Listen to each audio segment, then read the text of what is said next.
en mayo de 1992, en los estudios de Culver City, California. Un hombre de 33 años llevaba ya 6 horas seguidas repitiendo exactamente el mismo movimiento. No era un movimiento complicado para el estándar de cualquier otro bailarín profesional del planeta. Era un giro de 90 grados sobre el talón derecho, seguido de un deslizamiento de 40 centímetros hacia la izquierda. Michael Jackson lo había hecho miles de veces en su vida. Pero esta vez, en el ensayo de lo que sería la gira Dangerous, algo en el ángulo del torso no era exactamente lo que él veía en su mente. Así que lo repitió. Y lo repitió de nuevo. Y siguió repitiéndolo hasta que el piso de madera bajo sus pies tenía la huella visible del desgaste de sus mocasines y 2 de sus bailarines de respaldo habían tenido que sentarse a descansar. Jackson no se sentó. Jackson siguió. Lo que ocurrió durante las semanas, meses y décadas de ensayos de Michael Jackson fue uno de los procesos de preparación física más extremos en la historia del entretenimiento, y también uno de los más silenciados, porque Jackson lo consideraba simplemente su obligación hacia el trabajo. Para entender la escala de lo que ese cuerpo soportó, hay que entender primero lo que Jackson exigía de él. Un concierto de Michael Jackson en la gira Bad, que corrió de 1987 a 1989, duraba aproximadamente 2 horas y 15 minutos. En ese tiempo, Jackson ejecutaba coreografías específicas para 16 canciones, incluyendo movimientos como el moonwalk, el anti-gravity lian, el spin y combinaciones de pasos que los coreógrafos más experimentados del mundo describen como técnicamente imposibles de sostener a la velocidad a la que él los hacía. Para una sola actuación de Thriller, que duraba aproximadamente 5 minutos en escena, Jackson ensayaba el bloque completo entre 15 y 20 veces en el día previo al concierto. No una vez, no 5 veces, 15 o 20. Y la gira Bad tuvo 123 conciertos en 15 países entre septiembre de 1987 y enero de 1989. Esto significa que en 16 meses de gira, el cuerpo de Jackson soportó el equivalente físico de más de 2.000 actuaciones completas de Thriller, contando ensayos y shows. El coreógrafo Vincent Patterson, quien trabajó con Jackson desde el video de Beat It en 1983, describió el proceso de preparación física en términos que los atletas profesionales reconocerían inmediatamente. Jackson no entrenaba para el espectáculo. Entrenaba para la perfección, que es una categoría diferente de exigencia porque no tiene techo. Un atleta profesional sabe que cuando cruza la línea de meta o anota el gol, el trabajo está completo. La perfección artística como Jackson la concebía no tenía ese límite. Siempre había 1 centímetro más de extensión en el brazo. Siempre había 1 milisegundo de sincronización que podía mejorarse, y Jackson perseguía esos centímetros y milisegundos con la misma ferocidad con que un atleta persigue décimas de segundo en un cronómetro. El incidente que revela esto con mayor claridad ocurrió durante los ensayos de la gira Dangerous en mayo de 1992, en esos mismos estudios de Culver City. Jennifer Batten, la guitarrista que tocó con Jackson durante las giras Bad, Dangerous e History, lo describió en el podcast Appetite for Distortion, con una precisión que hizo que el presentador dejara de hablar. Recuerdo que estábamos en los ensayos del Tour Dangerous y estaban trabajando en algo nuevo. Se llamaba la Cherry Picker. Era un brazo mecánico enorme que se extendía sobre la audiencia, y él estaría en la cima con su capa ondeando en el viento.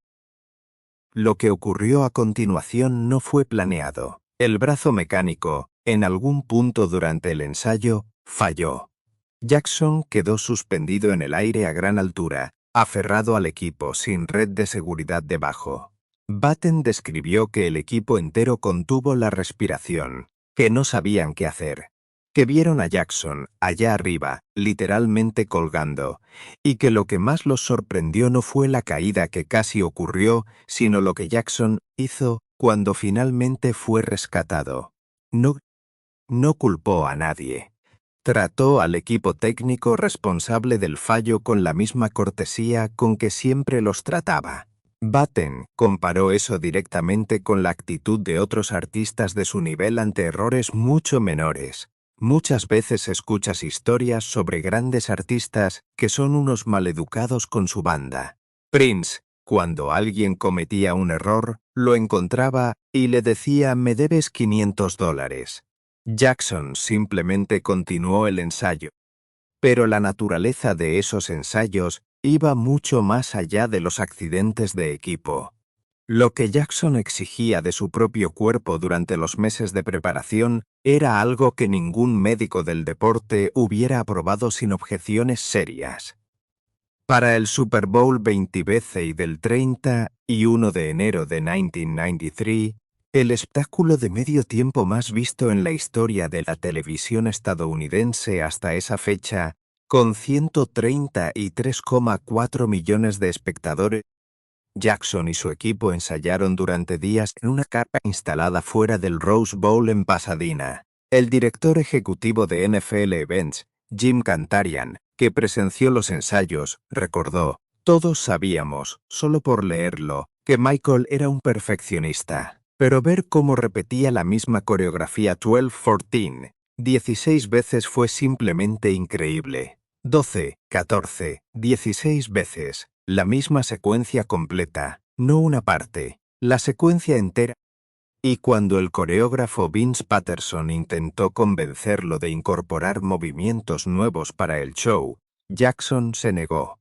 Patterson recordó el momento. Seguía diciéndole: «Pero Michael, ya hemos hecho esto», y él seguía respondiendo: «Pero a todos les va a encantar». Era la lógica de alguien que no ensayaba para descubrir qué funcionaba.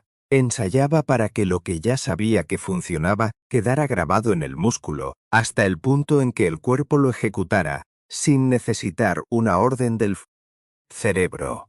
El resultado de esa preparación fue uno de los momentos más vistos en la historia de la televisión. Jackson emergió del centro del escenario en una nube de humo y fuegos artificiales, y se quedó completamente inmóvil. 90 segundos. Sin moverse. Con 133 millones de personas mirando. Su guitarrista Jennifer Batten dijo: «Esa es la única vez que sentí que Michael estaba nervioso, porque esa es una presión enorme. Si algo sale mal, eso es para siempre». Pero nada salió mal, porque había repetido cada movimiento 16 veces hasta que el error no tenía espacio físico donde existir.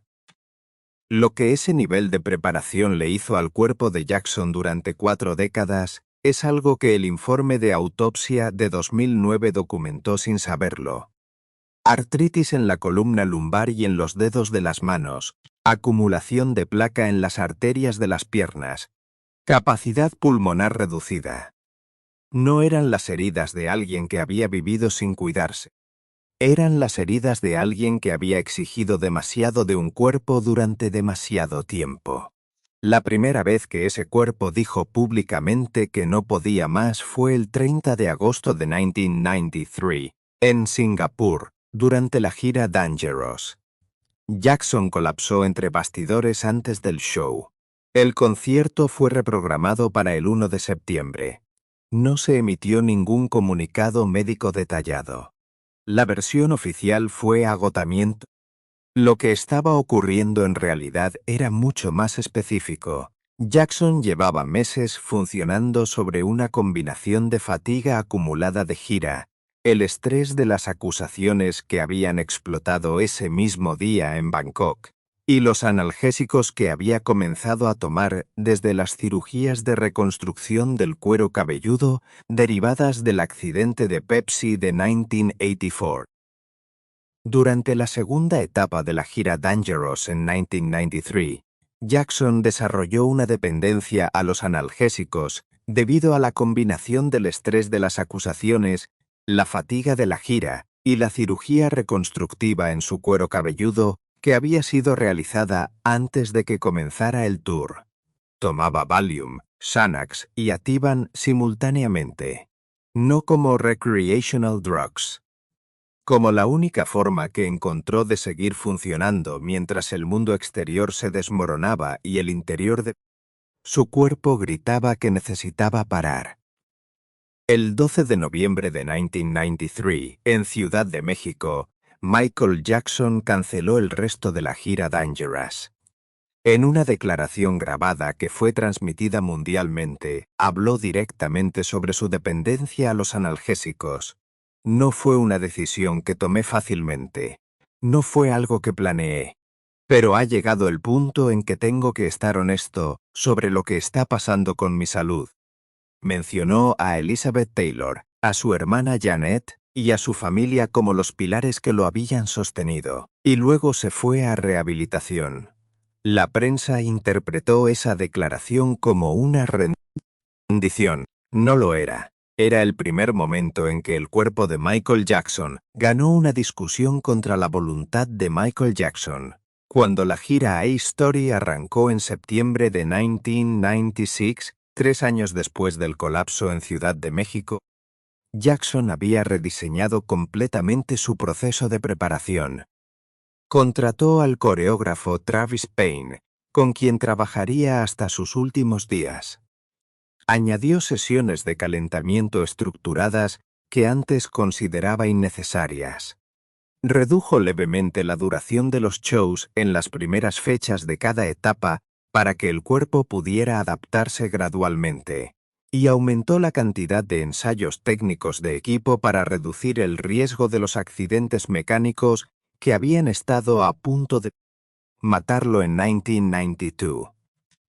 Pero lo que no cambió fue la exigencia central. En los ensayos de History, documentados parcialmente por el equipo de producción, Jackson seguía repitiendo secuencias hasta que él mismo se declaraba satisfecho, no el coreógrafo, no el director artístico, él. Y sus estándares seguían siendo los mismos que habían sido a los 12 años, en Gary, Indiana, cuando Joe Jackson lo hacía repetir las coreografías de los Jackson 5 con un cinturón en la mano. Si no era perfecto, no era suficiente. La diferencia entre los ensayos de los Jackson 5 en los años 60 y los ensayos de la gira High Story en 1996 era que Jackson ya no necesitaba el cinturón de su padre. Se lo había internalizado. La voz que le decía que no era suficientemente bueno todavía vivía dentro de él y seguía siendo la más poderosa de todas las voces que escuchaba. El coreógrafo de la gira High Story, Michael Flatley, no trabajó directamente con Jackson, pero Travis Payne, quien sí lo hizo en esa época, describió en múltiples entrevistas una característica del proceso de Jackson que lo diferenciaba de cualquier otro artista con quien había trabajado. Jackson no diferenciaba entre ensayo y actuación. Para él, cada repetición en el estudio merecía exactamente el mismo nivel de compromiso que una actuación ante 80.000 personas. No había versión de entrenamiento. No había modo de conservar energía. Cada vez que la música empezaba, Jackson daba todo. Cada vez. Esa incapacidad de dar menos del 100%, que en escena producía lo que el mundo vio durante 4 décadas, en el cuerpo producía algo completamente diferente. Una acumulación de microlesiones que ningún médico revisaba sistemáticamente porque Jackson no los dejaba entrar a ese proceso. Los médicos eran para cuando algo ya había fallado. Los ensayos eran sagrados y privados. Dorian Holley, director vocal de Jackson desde 1987, describió algo que captura esta dinámica mejor que cualquier dato médico. En los ensayos de las últimas giras, cuando Jackson terminaba un número completo y los bailarines a su alrededor necesitaban agua y un descanso, Jackson preguntaba si podían hacerlo de nuevo, no como orden, como pregunta genuina. ¿Podemos hacerlo de nuevo? Como si no se le ocurriera que la respuesta pudiera ser no. Para el tour This Is the 2009, Cuando Jackson tenía 50 años y llevaba 25 años acumulando el desgaste de esa exigencia, el proceso de ensayo era físicamente idéntico en su estructura al de 1982. La misma repetición, la misma búsqueda del centímetro adicional, la misma incapacidad de declararse satisfecho antes de lo que él mismo consideraba suficiente. La diferencia era que el cuerpo que ejecutaba esos movimientos ahora pesaba 136 libras, tenía artritis documentada en la columna y llevaba 2 meses sin recibir sueño fisiológico real porque un médico le administraba anestésico quirúrgico en casa para que pudiera descansar. Kenny Ortega, quien dirigió los ensayos de This Is It, y había conocido a Jackson desde los años de las giras Dangerous e History, describió algo que observó en los últimos ensayos que nunca había visto antes. Jackson, en los momentos entre canciones cuando nadie le estaba mirando directamente, a veces se quedaba quieto por unos segundos más de lo habitual, con los ojos casi cerrados, como si el cuerpo estuviera aprovechando cada pausa disponible para recuperarse. Y luego la música volvía a empezar, y Jackson volvía a ser Jackson, y el cuerpo hacía exactamente lo que el cuerpo siempre había de hacer. Lo más extraordinario de todo este proceso visto en perspectiva no es la cantidad de ensayos ni la intensidad de la exigencia. Es que el producto de esa exigencia, lo que salía del otro lado de miles de horas de repetición, era algo que el mundo llamaba gracia, fluidez, naturalidad. El moonwalk parece fácil porque Jackson lo practicó hasta que su cuerpo lo olvidó como esfuerzo y lo recordó solo como movimiento. El anti-gravity Lean de Smooth Criminal, inclinado a 45 grados sin aparente apoyo, es el resultado de un sistema de cables y zapatos especialmente diseñados, sí, pero también de cientos de horas de entrenamiento del núcleo corporal que permitían a Jackson mantener la posición sin colapsar cuando el sistema fallaba, lo cual ocurrió en varias actuaciones en vivo. Al final del Bad Tour en 1989, Jackson declaró públicamente que sería la última vez que el mundo lo vería en un escenario, explicando que los conciertos eran agotadores y que había pasado por un infierno de gira tras gira. Cumplió esa promesa durante 3 años, hasta que la Heal the World Foundation necesitó fondos y decidió que el cuerpo podía aguantar una gira más, y luego otra, y luego 50 conciertos en Londres a los 50 años. El informe de autopsia del 26 de junio de 2009 documentó artritis en la columna lumbar y en los dedos. Documentó capacidad pulmonar reducida. Documentó un cuerpo de 136 libras que había sido el instrumento de 4 décadas de preparación física al límite. Los médicos forenses que lo firmaron no sabían que estaban documentando el resultado acumulado de repetir la misma coreografía 16 veces seguidas, de colgar de un brazo mecánico sobre un estadio sin red de seguridad, de colapsar en Singapur y seguir de todas formas, de escuchar a su propio cuerpo pedir descanso durante 25 años y responder siempre con la misma pregunta que hacía a sus bailarines al final de cada número. ¿Podemos hacerlo de nuevo? La respuesta de su cuerpo, durante 4 décadas, siempre fue sí. Hasta que un día, en una habitación oscura en Holmby Hills, el cuerpo respondió de la única manera que le quedaba, y esa vez no hubo manera de repetirlo.